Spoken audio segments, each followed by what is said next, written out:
Hola a todos, soy Fernanda González y les doy la bienvenida a un nuevo episodio del ciclo de charlas del Encuentro Resonar. En esta oportunidad tenemos el lujo de estar conversando con la compositora Natalia Solomonó, a quien le agradezco muchísimo estar hoy acá y bueno, le doy la bienvenida también. Bienvenida Natalia. Gracias, bueno, bienvenidos a todos, todes, todas. Muchas gracias Fernanda por la invitación, muchas gracias por Resonar y felicitaciones, realmente felicitaciones por el emprendimiento en este momento, de esta manera. Realmente, bueno, si pueden llevar adelante este proyecto ahora, no los para nadie, le decía yo recién a María Fernanda fuera de cámara.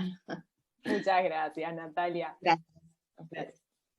Bueno, si te parece, creo que sería interesante empezar conversando un poco sobre, bueno, tus últimos trabajos y tus proyectos en curso. Creo que podemos arrancar hablando sobre Kintsugi, la obra que estás escribiendo o que ya terminaste de escribir para el ensamble Tropi. Me gustaría, bueno, conocer un poco cómo fue el proceso de producción de esta obra, primero desde lo compositivo, lo creativo, y también un poco cómo fue el trabajo con los intérpretes que van a estrenarla.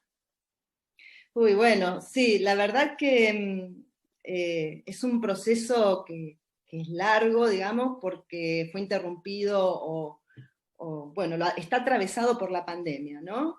La propuesta del ensamble Tropi surgió o apareció en el año 2019 y la idea era cerrarlo en abril, mayo de 2020, ¿no? Con el estreno para esa época, ¿no? Y yo en lo que pensé inicialmente es en hacer una pieza que conjugara varias cuestiones. En principio un homenaje a mi maestro de composición, Nikolaus Huber, que cumplía 80 años por entonces, y que tiene un planteo con respecto a la música que a mí siempre me pareció muy interesante, muy rico, que es el de la composición crítica, o lo que él denomina composición crítica, que es el diálogo, digamos, el considerar a la música como justamente música que informa sobre música, sobre otras músicas, que cuenta, que es consciente, digamos, de una herencia musical, cultural, etcétera, y que dialoga con el mundo, con el contexto, ¿no? O sea, que informa sobre el ser humano, dice él.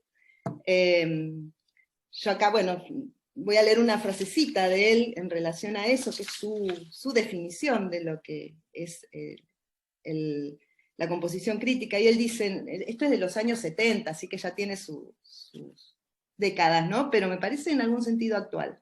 Hoy componer críticamente significa componer analíticamente, no simplemente produciendo música, sino informando algo sobre la música. La nueva música dice algo sobre la música, sin embargo, solo esto tiene pleno sentido si también dice algo sobre el ser humano, ¿no? Entonces ahí, bueno, eso a mí me conmovió, me interpeló en su momento, hace mucho tiempo, y como era el cumpleaños de él en el 2019, de los 80, me parecía interesante recurrir a esto, dialogar con sus músicas y demás. Por otro lado, el hecho, la posibilidad de poder trabajar con un ensamble como el Tropi, ¿no? Me resultaba algo que me producía mucha alegría y sentía también como un acto de celebración, ¿no? Y lo pensé en la posibilidad de trabajar individualmente con cada uno de los músicos, producir los materiales musicales con ellos, dejar inclusive alguna posibilidad abierta a la improvisación o algo que pudiera dar participación muy activa a cada una de las personalidades que están ahí. Y empezamos, en efecto, un trabajo de conjunto. Yo estuve en Buenos Aires, trabajé con algunos de ellos, grabamos, filmamos, probamos y demás, ¿no? La pieza empezó con algunos avances y demás. Tuvo otro título, y bueno, en pleno proceso comienza la pandemia y yo me bloqueé, quedé totalmente parada, no podía seguir porque me parecía que con semejante dramatismo, con semejante shock que nos produjo la pandemia, por lo menos en lo personal, las muertes y el panorama que se venía y demás, no podía seguir adelante con ese espíritu, ¿no? Y bueno, no podía hacer nada, estuve un tiempo sin hacer nada y reflexionando mucho también, saliendo un poco de esta instancia emocional, inclusive de shock, para ver, bueno, cómo seguía. Y empecé a buscar materiales, leer muchísimo sobre lo que se estaba diciendo sobre la pandemia, los efectos y demás. Bueno, y finalmente caí en esta palabra, kintsugi, que es un término japonés, ¿no? Que es una técnica de reparación de, ¿cómo es que se llaman las vasijas cerámicas que ellos tienen allá con oro, ¿no? Pero aquí me gustaría otra vez leer una cita, que es lo que quedó finalmente en la partitura, ¿no? O sea que, bueno, eso me permitió seguir adelante y cerrar, llevar adelante el proceso de la pieza, que en efecto tiene un transcurrir, en algún punto se quiebra, es como si se rompiera o algo pasara, y continúa de otra manera, ¿no? Kintsugi es carpintería de oro, quiere decir, y remite al antiguo arte japonés de reparar las cosas con oro. El kintsugi es una práctica tradicional japonesa. Consiste en reparar piezas rotas de cerámica utilizando una resina llamada urushi y polvo metálico de oro, plata o platino. Las roturas y reparaciones forman parte de la historia de un objeto y deben mostrarse en lugar de ocultarse. Lo hacen único y definen su identidad. En lugar de disimular las líneas de rotura, las piezas tratadas con este método exhiben las heridas de su pasado, con lo que adquieren una nueva vida, se vuelven únicas y por lo tanto ganan en belleza y hondura. El proceso compositivo de esta pieza fue atravesado por el inicio de dispersión mundial de una pandemia colosal, sin precedentes en la historia contemporánea. Una herida, un quiebre, una rotura en nuestra locura de vida cotidiana, una parálisis en el frenesí hiperproductivo de una sociedad ya enferma que, capitalismo desenfrenado de por medio, colapsa hace tiempo desde sus bases. En cuanto al contexto local, desde el mes de abril se han quemado intencionalmente miles de hectáreas en las islas del delta del Bajo Paraná, frente a mi ciudad. Los satélites de la NASA documentaron más de 3.000 focos de incendio en unos pocos meses. Las lenguas de fuego se ven a diario desde toda la costa santafesina y el fenómeno no es nuevo. Ocurre periódicamente hace años, pero nunca con tanta intensidad como este año. A la angustia de la pandemia, el encierro y la pérdida de fuentes de trabajo, se suma el humo que lo invade todo. Un ecocidio que produce un daño irreparable en el ecosistema, que además nos ahoga cada día provocando problemas respiratorios sobre los cuales, ante el miedo del contagio del COVID, aún los más afectados temen consultar en los centros de salud. Cada protesta ciudadana, cada declaración de parte del ministro de Medio Ambiente u otros representantes gubernamentales desencadenan como respuesta más quemas. Tanta impunidad remiten al mismo desastre ecológico de las quemas del Amazonas hace exactamente un año, o las de Australia y las de África hace unos pocos meses. Pospandemia, desde los campos de la política, de la salud, de la filosofía, de la economía, más allá de la incertidumbre y otros oscuros panoramas a futuro, analistas de las más diversas procedencias advierten que no habrá vuelta a la normalidad por mucho tiempo, que ya nada será como antes. Una herida profunda que no reparará una simple vacuna, solo quizás cambios muchos más radicales a escala global. El arte parece incompetente ante semejante panorama. Nuestra voz suena muy bajito en este contexto. Sin embargo, no podemos dejar de decir, de denunciar, de accionar y de soñar. Kintsugi se relaciona con todo esto. Bueno, ese es el texto que escribí cuando terminé la composición y que, bueno, decía, ¿qué digo yo de esta? Pero eso refleja un poco esto que te estoy contando, ¿no? El proceso y, bueno, con qué tuvo que ver ese proceso compositivo. Tremendo, muy, muy fuerte. Obviamente todo todo esto que comentás, ¿no?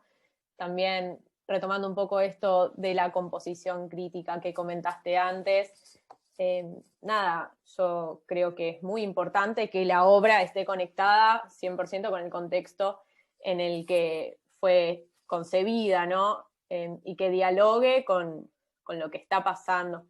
Y bueno, evidentemente queda clarísimo que en esta obra eso sucede. Nada, es un poco también súper esperanzador verte trabajando, ¿no? En un mundo en el que aparentemente todo se cae a pedazos, no se salva nada ni nadie. Nada, seguir ahí como generando arte es súper importante para resenar esas quebraduras que mencionas. Sí, bueno, creo que es necesario y creo que es lo que podemos seguir haciendo, ¿no? O sea, a mí me interpeló en lo personal a reacomodarme, a repensar un montón de cuestiones desde lo personal y desde lo grupal, ¿no? Desde lo comunitario, si se quiere, y bueno, a seguir adelante desde donde uno tiene posibilidades de acción, que son muchas, ¿no? Y que, bueno, vos tocando, haciendo esto que es maravilloso, para mí es la docencia también, y se han creado en este último tiempo también una cantidad de eventos con los medios que disponemos, que no son pocos, ¿no? Me refiero a los conciertos de streaming, a los Zooms, a seminarios, webinars y demás, todo, o sea, todo lo que se está produciendo últimamente es justamente salir al frente, ¿no? O bueno, seguir adelante más allá de lo que está ocurriendo, siempre reflexionando, ¿no? Y siempre con una lectura crítica también de esto que nos acontece, ¿no? Me parece importantísimo, pero seguir adelante esto, y seguir soñando también, ¿no? Seguir eh, apostando al futuro con todo esto. Y en cuanto al proceso compositivo de la pieza, esto que vos me decías, bueno, cómo es desde lo interno musical, a mí siempre, en todas las composiciones, me resulta fundamental sumergirme en el sonido, ¿no? En la materia sonora como primera cosa, ¿no? A ver, bueno, es para quiénes, para qué instrumentos, para qué músicos, y en lo posible trabajar desde ahí, desde la producción del sonido, y ver qué me interpelan los sonidos con los que contamos, las acciones instrumentales, las propuestas, en lo posible desde los músicos, intérpretes, ¿no? Y acá debo decir algo que para mí es fundamental, ¿no?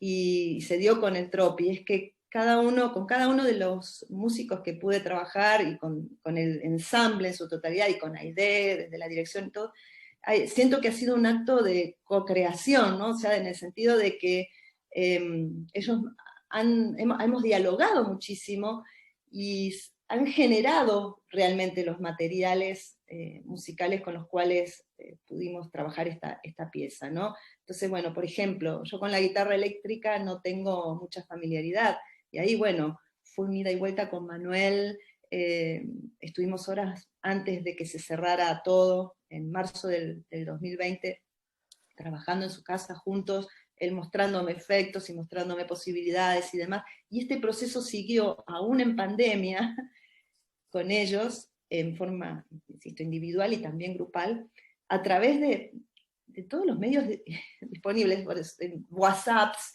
grabaciones, diálogos con mensajitos, llamadas telefónicas, bueno, todo esto también lo tenemos a disposición, y es una manera de sortear, digamos, las dificultades y seguir adelante, ¿no? Entonces, bueno, el sonido, qué me interpela, qué produce, qué carga expresiva tiene, ¿no? Qué carga energética, qué historias, qué implicancias a nivel de lo cultural, de la herencia musical que portan, ¿no? Los gestos y las acciones instrumentales también. Qué carga simbólica, eso a mí me interesa muchísimo también, ¿no? Que a veces, que no son quizás interpretables o comunicables en una forma unívoca con el escucha, ¿no? Y está bien que eso así sea, quizás esa carga simbólica sea para mí y no para otros, pero a mí me genera conexiones, sintaxis y demás, no verbales, que funcionan, digamos, en el momento de la composición y del hacer música. Tremendo. Bueno, nada, rescato un poco esto que comentás sobre el proceso creativo desde lo colectivo, que yo creo que es la manera de trabajar en este momento y en general también, digamos, no creo que podamos salir de todo lo horrible que comentamos antes, si no es a través de lo colectivo. Y bueno, es buenísimo cómo en estos procesos de creación se empiezan a desdibujar un poco lo que separa al compositor del intérprete, ¿no? Es como súper interesante cómo esa línea se empieza a difuminar, más allá de que cada uno tiene un rol marcado, de repente, a mí me está pasando, bueno, desde Resonar encargamos 8 obras que vamos a estrenar, y estar trabajando con los compositores, y bueno, mismo proponer materiales, ¿no? Y también esto que comentás, que con la pandemia obviamente también nos tenemos que reinventar y estamos todos grabando, haciendo Zooms, pero creo que es esa energía la que nos va a hacer salir adelante y sacar algo bueno también de toda esta época. Así que Sin buenísimo. duda, sin duda. Por otro lado, me parece que es una característica que está adquiriendo la forma de producción en nuestro país últimamente, ¿no? Más marcada que décadas atrás o que tiempo atrás, ¿no? Yo celebro que hay desde hace, no sé, creo que desde post-crisis 2001, particularmente, han empezado a surgir cantidad de ensambles, de grupos, de músicos, intérpretes muy comprometidos con la producción musical contemporánea, ¿no? Con los compositores, y se está dando la colaboración entre intérpretes y compositores de una manera tan ya asentada, ¿no? Creo que hay un muy interesante recorrido en ese sentido, y que eso ha generado además una cantidad de repertorio que no existía, y un movimiento, bueno, estos últimos años, obviamente, bueno, por la situación sociopolítica general, ha ido lamentablemente en baja, ¿no? Ha habido mucha pérdida, tremendas pérdidas, como las ha habido en el campo cultural en general, ¿no? Pero sigue estando, o se ha instalado esta forma de trabajo y de producción que es sumamente rica, ¿no? Y necesaria. Así es como surgen las ideas nuevas y las otras perspectivas de trabajo también, ¿no? Que se plasman en lo sonoro. Creo que alguien que tome la producción argentina dentro de unos años, décadas, o lo que, no sé, pasado un tiempo, va a tener una mirada desde la distancia sobre todo este periodo y va a saltar esta cuestión, ¿no? O sea, que hay un antes y un después del 2001 y todo lo que se ha hecho en esa primera década hasta el 2015, diría yo, bueno, ha sido impresionante, ¿no? Sí, totalmente. Yo siento que, bueno, ahora con las condiciones que tenemos para producir, de repente, nada, cuesta bastante, todo requiere mucho tiempo, trabajo, sacrificio. Y ahí es donde entra un poco la pregunta de, bueno, en respuesta a esto, ¿qué rol queremos que cumpla el Estado ante esta situación, ¿no? Porque de repente es pura autogestión y tampoco creo que esté bueno romantizar en cierto punto la autogestión, digo, sería genial contar con ciclos que promuevan la creación y difundan lo que se está produciendo hoy en día en nuestro país. Entonces, bueno, por ahí tomar esto como disparador y consultarte a vos qué opinás al respecto. Bueno, obviamente lo ideal y lo necesario, lo ideal y lo que corresponde es que el Estado en su pata, digamos, que tiene que ver con la cultura y con la educación, promueva, estimule, subsidie y visibilice todo este trabajo, ¿no? Eso es lo que corresponde, eso es lo que debería ser.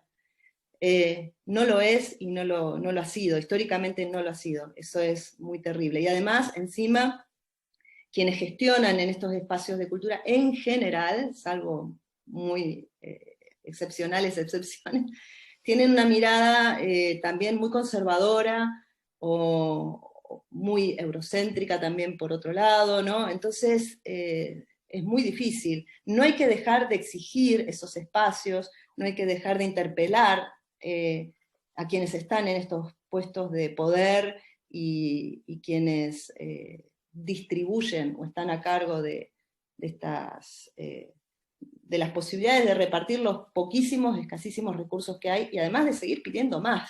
Creo que no hay que bajar la lucha en ese campo tampoco, ¿no? Ahora esto es histórico, lo cual no debe frenarnos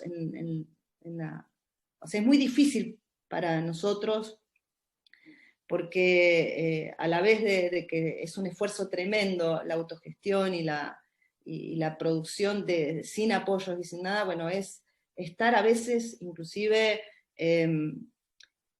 rogando, o sea, teniendo que legitimar siempre nuestro trabajo ante gente que no entiende nada a veces. Eso es muy, muy duro, muy, muy terrible. Pero no hay que dejar de hacerlo. Y en ese sentido, lamentablemente no veo que haya muchos avances, sino retrocesos. Pero bueno.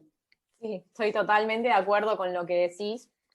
Nada, los espacios son pocos, cada vez menos, y bueno, ni hablar. Y peor al interior del país, te digo, Eso en el área mismo, eso mismo. metropolitana es otra cosa, pero si venimos para el interior, es deplorable. La verdad que es vergonzoso, directamente, yo lamento decirlo, pero inclusive uno se encuentra con situaciones donde se priorizan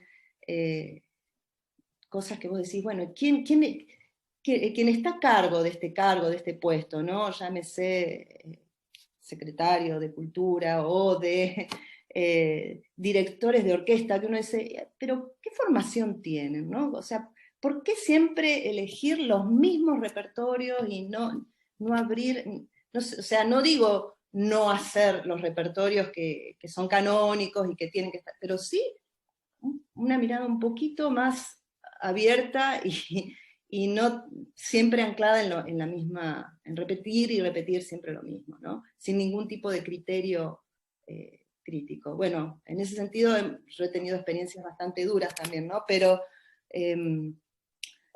al interior del país es más duro todavía que en el área metropolitana. Eso sin duda. Totalmente, yo hablo desde mi lugar de privilegio viviendo en la ciudad autónoma de Buenos Aires, donde dentro de lo terrible que es todo hay bastante actividad. Y eso, te alejas un poco y es inaccesible directamente esta música. Nada, bueno, retomando esto de los directores de orquesta o quienes eligen el repertorio que se va a hacer durante el año, nada, es muy triste ver cómo para un compositor argentino es prácticamente imposible que le estrenen una obra para orquesta, que a la vez en su formación se ve medio obligado a componer en cierto punto. Entonces, es hasta dónde le pedimos, en tu caso desde la docencia, a un alumno de composición que escriba para orquesta sabiendo que difícilmente esa obra se va a estrenar. Sí, bueno, es la pregunta que nos hacemos y creo que hay que hacerse, ¿no?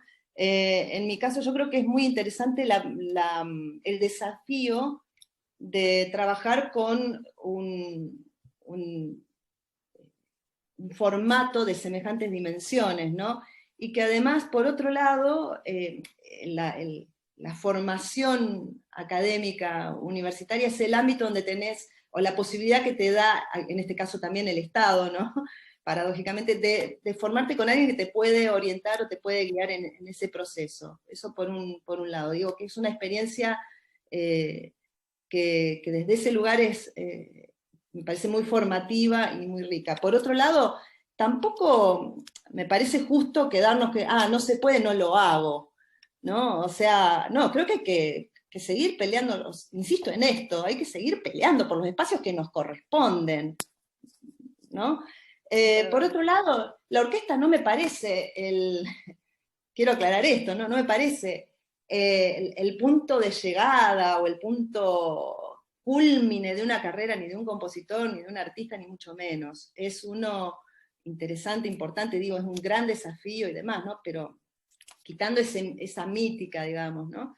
Pero sí me parece que no hay que renunciar a esas posibilidades porque los espacios no estén, hay que pelearlos y conquistarlos o exigirlos, porque son también creo que nuestro derecho, ¿no? Yo en ese sentido, desde la Universidad del Litoral, he hecho gestiones como para que se ensayen algunas obras de estudiantes avanzados, se recupere el patrimonio de compositores santafesinos y argentinos, que no se escuchan y que están, ¿no? Y que se han tocado por la Orquesta de Santa Fe, ¿no? Paradójicamente, acá voy a contar una anécdota, los últimos discos grabados con obras de compositores argentinos para orquesta en Santa Fe, las hizo un director español que ganó el concurso de director allá por los 90 y 2000, estuvo hasta el 2001, allí Carlos Cuesta. Esto, quiero decir, tiene que ver también con una valoración propia o de lo propio, ¿no? Él, bueno, fue el creador de los encuentros hispanoamericanos de música contemporánea, donde justamente se estrenaban o se interpretaban obras de compositores latinoamericanos, argentinos, y en este caso eran españoles, ¿no? Eso duró unos años hasta que, bueno, cayó. Pero ese repertorio está, y hay mucho más repertorio, ¿no? Entonces, digo, hay que ir al rescate de eso. Más allá de lo cual, en lo personal yo pido, supongamos como docente, obras de un formato como la orquesta o similar en cuanto a la dimensión que tienen, por el desafío que implica, ¿no? el trabajar con esas complejidades. Pero, insisto en esto, no me parece que sea o la ópera, ¿no? Bueno, son formatos con los cuales algunos compositores se sienten más o menos interpelados, o que anhelan hacer eso, ¿no? En lo personal, por ejemplo, qué sé yo, no sé si a mí nunca me llamó la atención hacer ópera, por ejemplo, nunca me sentí convocada bueno, me interesó particularmente eso, ¿no? Y me gusta mucho la cámara, la mayoría de mi trabajo es de cámara, pero sí, es un tema, y vuelvo a esta idea de que los espacios hay que seguir peleándolos no sé, bueno, no dejarlos ir así como así. Si están los organismos y son del Estado, también son nuestros. Absolutamente, absolutamente. Bueno, yendo un poco a tu producción de obras de música de cámara que mencionabas recién, quería, bueno, conocer un poco más sobre tu último disco, Tarjo, que es un disco monográfico con obras de cámara, y que sé que tiene toda una larga historia atrás que creo que estaría bueno compartir. Bueno, esto tiene también que ver con los procesos y las formas de legitimación de nuestros trabajos como compositores. Creo que la historia personal, digamos, en este caso, bueno, o si sirve contarla, creo que es porque la historia es lo que nos pasa a muchos, ¿no? Las dificultades justamente de producción en nuestro medio, o sea, tiene que ver con lo que hablábamos antes. Yo vengo intentando hacer un disco hace muchos años, y bueno, no obtuve, o sea, gestioné un montón de subsidios, apoyos económicos que nunca hubo, nunca llegaron, a distintos organismos estatales, no tan estatales y demás, y bueno, nunca se dio la posibilidad en mi país, digamos, de hacer el disco. Y finalmente vino la propuesta de Alemania, de un ensamble con el cual yo he trabajado bastante, que es el ensamble Reflexión K, del norte de Alemania. Ellos tenían algunas piezas mías grabadas previamente y me propusieron grabar otras, y hacer el disco con esas obras, que son una serie de piezas, son cuatro obras que fueron compuestas para ese ensamble y para otro ensamble alemán, que es el ensamble Aventure, con los cuales yo he trabajado también bastante, ¿no? En otro momento. También hubo, o sea, el apoyo que no conseguí, digamos, que no surgió en el país, surgió de la Deutschlandfunk, que es la radioemisora alemana, que es una de las que más trabaja, digamos, con producción de música contemporánea. Y bueno, finalmente el disco salió, fue producido durante todo el 2020, o sea, ahí también fue un proceso interesantísimo para mí, aprendí muchísimo, porque, bueno, no estando allá y no pudiendo, que eso era un proyecto que había inicialmente, trabajar el disco allá y aquí, y bueno, presentarlo también en conciertos y demás, se dio todo por medio de comunicación, WhatsApps, emails, envíos de idas y vueltas con los técnicos de sonido, con los masterización y demás, todo eso se hizo a la distancia, ¿no? Fue un proceso riquísimo. Y yo súper agradecida con Gerald Eckert, que es quien estuvo a cargo de toda la dirección musical, artística, en la grabación, fue el que hizo el arte de tapa también del disco, tocó en algunas de las obras, dirigió, y bueno, con todo el ensamble que hizo un trabajo hermosísimo. Y también, ¿no? Con esta ida y vuelta, bueno, fíjate esta toma, fíjate esta otra, ¿no? Entonces, bueno, finalmente el disco salió en enero del 2021 y no lo tengo. Está en algún lugar del ciberespacio, en el sentido de que, bueno, me enviaron 10 discos que están en algún lugar de la aduana desde el mes de febrero y no puedo acceder a ellos, no llegan. Pedí ayuda a la embajada como es de Argentina en Alemania, he pedido ayuda al Ministerio de Educación en Santa Fe, y todo sí, sí, sí, pero bueno, no. Entiendo que hay necesidades muchísimo más urgentes y que está todo sumamente trabado, así que yo supongo que ni bien se pueda, o habrá alguna ayuda de parte de ellos. Esto, bueno, tiene que ver con el contexto que decíamos de la pandemia. Hoy en día, al lado de todo lo que está ocurriendo, no existe, Sí. ¿no? Sí, Pero bueno, paciencia. no sé qué tan de la pandemia, ¿no? No creo que sea una novedad que siempre hay algo más urgente que la cultura.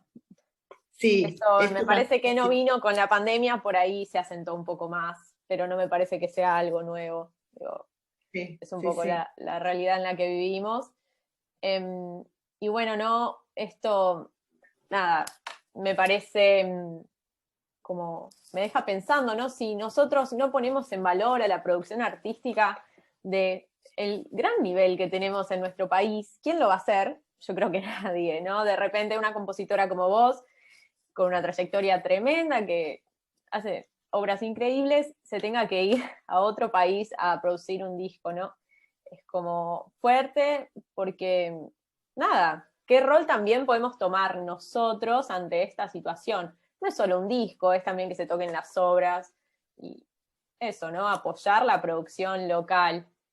Eh, Sí, yo insisto en esto, lo cuento no más allá de lo propio, lo digo, o sea, yo soy una más de tantos que estamos produciendo acá, ¿no? Y yo me siento muy afortunada de que alguien en algún lugar haya resonado con la idea del proyecto del disco y tener el apoyo de la radio alemana. Hay otra entidad que subsidió, que fue la Elisabeth Eifer Stiftung, o sea, bueno, alguien resonó con eso, pero, insisto, hay muchísimos, por suerte hay un montón de gente que está produciendo en el país y que merecería eso y más, ¿no? También. Por otro lado, somos un país que no tiene memoria ni lejana ni próxima con lo que han legado los que estuvieron antes, ¿no? Entonces, bueno, conseguir un disco, ¿no?, de Juan Carlos Paz, de Ginastera, salvo las cosas más populares, entre comillas, como de tantísimos otros, es muy difícil, ¿no? Hay proyectos súper rescatables como la Biblioteca Nacional, que se encargó de grabar en un momento y difundir, todo eso se vino abajo en el 2016, ¿no? Ya sabemos, pero bueno, estos enormes esfuerzos hay que sostenerlos en el tiempo y como vos decís, somos nosotros los que los tenemos que visibilizar, pero ahí es el Estado, insisto, también quien tiene que tiene una responsabilidad, ¿no? Que ahí la música popular está en primer plano y lo demás no existe, y no puede ser tampoco, ¿no? Entonces, Sí. bueno. Sí, totalmente, no, por un lado el tema de la no grabación o no registro de las obras, ¿no? Eso, una obra se compone para el concierto, se ensaya, se toca y primero no se toca nunca más y por otro lado no se graba. Recién ahora estamos empezando a tomar un poco de conciencia, creo yo, sobre la importancia del registro. De repente, a mí me ha pasado miles de veces de querer escuchar una obra y que no haya un registro para escucharla o acceder a la partitura también es medio difícil. Entonces, bueno, eso también influye. Ya te digo, ahora con el tema de la Sí, virtualidad estamos siendo un poco más conscientes de la necesidad de grabar, pero hay años y años de producción de nuestro país que está ahí. No. sí, tal cual. Y guarda, no nos olvidemos de una cosa, se graba, se registra y queda porque se ha democratizado, entre comillas, o han bajado los costos de producción en determinado, en un sentido limitadísimo también, ¿no? O sea, tenemos la posibilidad de acceder a determinados medios más fácilmente que antes. Pero igualmente no, la difusión es dificilísima, ¿no? O sea, no, y esto también tiene que ver con la calidad de la producción y con la posibilidad de crecimiento de nosotros, como músicos y como compositores. O sea, el proceso de grabación, edición, el pensar en un concepto de disco o de en todo sentido, ¿no? Desde qué obras elegís, qué arte de tapa, en fin, todo lo que engloba esa producción es como un salto cualitativo muy fundamental, ¿no? Que, bueno, a mí me pasó de poder vivirlo recién ahora, ¿no? Pero creo que esto tendría que ser mucho más factible en nuestro medio. Por otro lado, esta cuestión de que también ahora está cambiando, ¿no? De cierto aislamiento en cuanto a la producción local. O sea, es como que todo quedar aquí y por ahí alguien tiene posibilidad o tenemos alguna posibilidad de que se haga en otro lado algo nuestro o que venga alguien, ¿no? Entonces, la producción, la grabación, ¿no? Y la difusión lo que permite es un diálogo con el otro, con los otros, que es otro salto cualitativo en crecimiento porque se pueden debatir ideas, se puede debatir sobre la música, desde otro lugar, ¿no? No tenemos editoriales de partituras, esto es, a ver, es inconcebible, ¿no? Sí. Igual esto es un problema que trasciende en nuestro país y que trasciende Latinoamérica. Creo que también hay que ahí tomar cierta distancia y hay un montón de compositores muy grandes, muy grosos, digo, con mucha producción, que hoy por hoy ponen sus partituras a disposición en sus sitios web, ¿no? Y circula la producción de otras maneras también. Ahí hay algo muy interesante también explorar, ¿no? Pero en cuanto a la profesionalización y a la puesta en valor de nuestro trabajo, como, o sea, el valor del trabajador, del trabajo del trabajador, que en definitiva somos eso, somos trabajadores de la cultura y de la música. Bueno, también se toca con lo económico y ahí eso necesita una puesta en valor desde ese lugar también. Sí, absolutamente, absolutamente. Y eso, pensarnos como trabajadores y que también de afuera nos vean como tal y nos den ese lugar, facilitaría un montón de cuestiones. mismo desde lo laboral, o sea, bueno, como compositora me imagino es prácticamente imposible directamente vivir de la composición, y bueno, uno también hace lo que puede en las condiciones que tiene, con lo que tiene, en el tiempo que tiene. Entonces, eso también yo creo que se refleja en la producción de nuestro país. A ver, yo hablo desde la Argentina, pero calculo que en el resto del mundo puede que se dé algo similar. Por ejemplo, en el resto de América Latina. Algo también muy llamativo es la desconexión entre Argentina y el resto de América. No sé, justo vos. Sí. Sí, esto es histórico, o sea, nuestras miradas siempre han apuntado hacia Europa más que hacia el propio continente. Bueno, esto tiene que ver con un proceso histórico de muy larga data, ¿no? O sea, tenemos una matriz colonial de poder, ¿no? Que está instalada, ya sé, eh, siglos y siglos, de la cual no nos hemos liberado, digamos, no estamos fuera de esa matriz, ¿no? Y eso se trasciende lo cultural también, ¿no? Entonces hay quienes ingenuamente piensan que no, que ya la globalización lo acentuó desde mi perspectiva, o sea, basta mirar la grilla de canales y lo que hacen los medios de comunicación, ¿no? O sea, las miradas son totalmente, ¿cómo es únicas, y es muy difícil encontrar otras lecturas de la realidad desde los medios de comunicación y también desde las producciones, ¿no? Que ellos promueven. Y en el ámbito musical no hemos quedado fuera, ¿no? Entonces, salvo todo lo que pasó en la década del 60, del 70, ¿no? Con los cursos latinoamericanos de música contemporánea, los emprendimientos que hubo post-Ditela, digamos, en esa época, ha habido algunos esfuerzos y hay algunos proyectos cooperativos, pero no son los más, ¿no? Y en ese sentido me parece que es sumamente necesario conectar con los países vecinos. Se está dando igualmente, más que antes, o se visibiliza un poco más, no a la escala que debería ser, creo yo, ¿no? Pero, bueno, es un tema que corre por nuestra cuenta también, ¿no? Que es responsabilidad de cada uno de nosotros. Totalmente. Y ya que, nada, salió el tema de, bueno, estas redes de trabajo entre distintos países de América Latina, te quería consultar sobre, nada, tu proyecto con la Orquesta de Instrumentos Autóctonos de Perú, si no me equivoco. No, es la Orquesta Experimental de Instrumentos Nativos de Bolivia, no importa. Bolivia.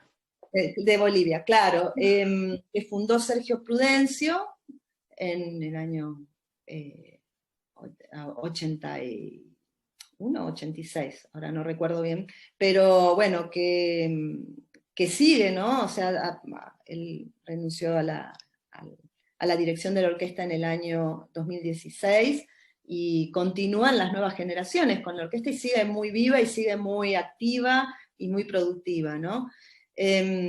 Bueno, en su momento Sergio me invitó a hacer una estadía, digamos, a hacer una residencia con la orquesta y con la propuesta de componer una obra para el organismo, lo cual a mí, bueno, me conmovió y me fascinó porque es un proyecto que me parece sumamente importante, rico, necesario, ¿no? Y bueno, sí fui, y esto me generó una cantidad de preguntas, y creo que es un desafío enorme, porque bueno, ¿cómo acercarse uno como compositor o compositora, en mi caso, ¿no? Desde una cultura que no es esa, si bien es, o sea, hay una idea de que Latinoamérica es una sola cosa, ¿no? Y no lo es, o lo es en cierto sentido, pero no en todo, ¿no? Y en lo cultural, cada región tiene sus propias manifestaciones expresivas y artísticas, ¿no? Entonces, bueno, ¿cómo dialogar desde mi historia personal, cultural, social, con esa cultura, la cultura andina, ¿no? Las músicas andinas, la filosofía y la cosmogonía que hay detrás de esa cultura que sostiene la OEN, ¿no? La orquesta, y cómo trabajar juntos con ellos, ¿no? O sea, cómo gestionar o gestar, digamos, o cómo desarrollar un proyecto colaborativo con ellos, fue toda la pregunta que movilizó el trabajo compositivo también. Yo no me animé a hacer la obra para orquesta en ese momento, la hice para el ensamble de cámara de la orquesta, que son 5 músicos, 4, eventualmente 5, y bueno, lo que tomé fueron aquellas ideas, aquellas premisas, digamos, con las cuales ellos trabajan, con las cuales yo sentí mucha empatía, con las que me sentí identificada directamente, ¿no?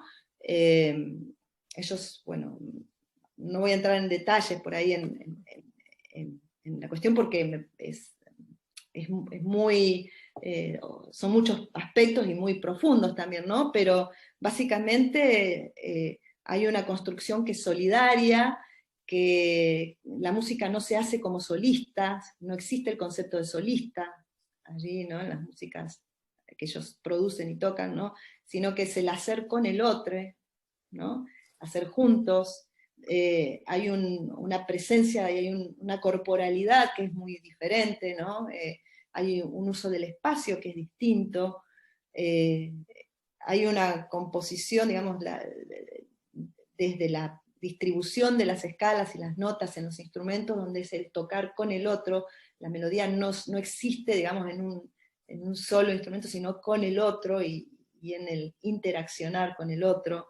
Entonces, bueno, esos son algunos de los conceptos que me resultan más movilizantes, ¿no? Como el principio ira arca o arca ira, uno guía y el otro le sigue, ¿no? Y en fin, bueno, en base a esos principios trabajé esa pieza. Pero más allá de la experiencia compositiva, lo que queda, lo que rescato más profundamente es el tejido de redes, ¿no? El contacto con la OEN sigue, continúa, yo estoy en diálogo permanente con algunos de sus miembros y con el director actual de la orquesta, y seguimos pergeñando proyectos y dialogando, ¿no? Y escuchando lo que cada cual hace, y cotejando, bueno, realidades también, ¿no? Entonces eso enriquece enormemente. Y lo mismo con algunos compositores de Bolivia, de Colombia, de Brasil, de México. En lo personal, es nutritivo, es sumamente nutritivo, y son inclusive afectos, ¿no? Que se van incorporando en la vida y que la enriquecen, ¿no? Porque la realidad de un compositor, en mi experiencia, a ver, la forma de vida o de entender determinadas cuestiones no es tan distinta con alguien que compone o hace lo mismo en otros países latinoamericanos, e inclusive europeos, ¿no? Más allá de que ciertas realidades y ciertas coyunturas sociales sean muy distintas quizás, hay muchas coincidencias, son más las coincidencias en determinados sentidos que las divergencias. Y cuando hay divergencias es más interesante también, ¿no? Eso enriquece también. Totalmente, no, y volviendo un poco a lo enriquecedor del trabajo colectivo y de todo lo genial que sale siempre de ahí, uno sale siempre mejor y se nutre del otro y del trabajo del otro. Así que yo, nada, soy firmemente convencida de que esa es la manera de trabajar.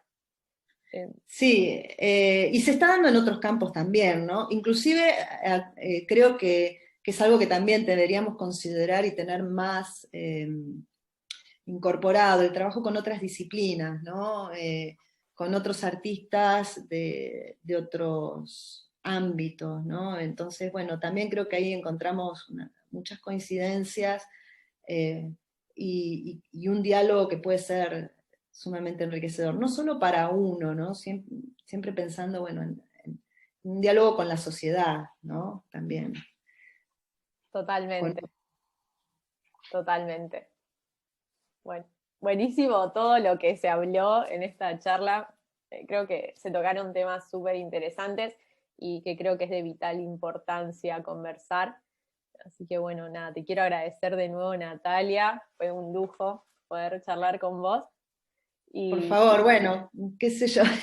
Espero que realmente sea un aporte, digamos, desde la experiencia que, bueno, qué sé yo, es simplemente el recorrido de uno de tantos que somos, ¿no? Pero me parece sumamente valioso, vuelvo a lo del principio, el trabajo que ustedes están haciendo. Yo creo que confío mucho en las generaciones que están emergiendo y que están justamente tomando la posta en un montón de sentidos en este campo. Así que, bueno, mis felicitaciones y mi agradecimiento a vos y a Resonar, ¿no? También. muchísimas gracias. Y bueno, a todos los que integran el grupo. Muchas gracias. Y bueno, también agradecer a todos los que se quedaron escuchando esta charla. Y bueno, nos veremos en el próximo episodio del ciclo de charlas del Encuentro Resonar. Gracias. Gracias a todas, todos, y esperamos escuchar los conciertos. Gracias.